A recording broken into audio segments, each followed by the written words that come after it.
मैं डॉक्टर सीलू श्रीवास्तव आज आप सभी को अपने इस यूट्यूब चैनल के माध्यम से बकरे के वज़न को कैसे बढ़ाएं इसके बारे में बताएंगे। क्योंकि बकरी पालन एक सरल और लाभप्रद व्यवसाय होता है और इसे महिलाएं भी काफ़ी आसानी से कर लेती हैं और बड़ी दिलचस्पी से इसको करती हैं, क्योंकि ये छोटा जानवर होता है और इसे बांधने में और हर इसका रख रखाव करने में उन्हें बड़ा ही आराम मिलता है। तो इसे जो है इसका जो हर भाग बड़ा ही उत्पाद बिक्री किया जा सकता है। जैसे बड़ा ही इम्पॉर्टेंट होता है बकरे का हर भाग, और ये काफ़ी चुस्त और स्वस्थ जानवर माना जाता है। इसमें बीमारी बहुत कम लगती है और इसका जो वज़न है या वेट है, अगर ये नहीं रहेगा तो फिर बकरी पालन बेकार है।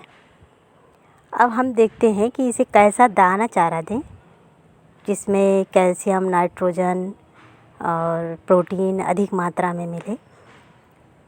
तो इस पे बात करते हैं।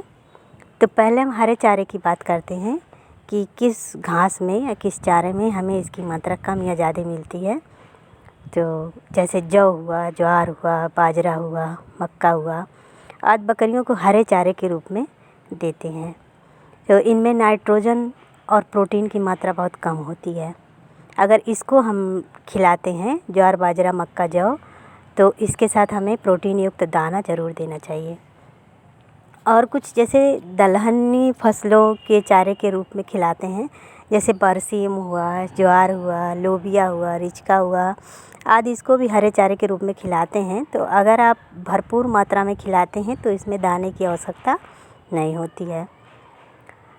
और अगर आप पेड़ पत्ती के या झाड़ खिलाते हैं तो उसमें जो होता है खेजड़ी की जो पत्ती होती है उसमें प्रोटीन बहुत अधिक होता है, और इसे अगर कहीं भी खेजड़ी का पेड़ मिले तो उसकी पत्ती सुखा कर के भी रख लें और इसको आप साल भर खिलाएं।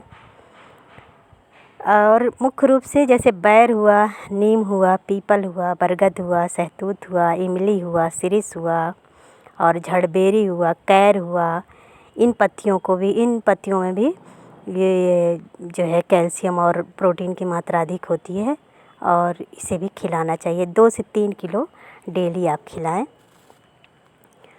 और अब जो अगला वीडियो बनाएंगे उसमें ये बताएंगे कि वयस्क को और बच्चों को या गाभिन बकरी को कितनी मात्रा में खिलाना चाहिए, वो कॉलम बना करके और उसको बता देंगे। तो उस हिसाब से आप खिलाएंगे दाना या चारा तो वो ज़्यादा लाभ होगा। और कुछ जैसे मल्टीविटामिन घर पे ही बना लें। ये तेल का जो होता है खरी ले लें 2 किलो, और उसमें गेहूँ ले लें या दाल की भूसी हुई कोई ले लें और नमक डाल लें। और इसी तरह से जो है उसका मल्टीविटामिन के रूप में आप घर पे पीस करके और उसको खिला सकते हैं। और ये जो डीवर्मिंग है उसको तो टाइम से करते रहें।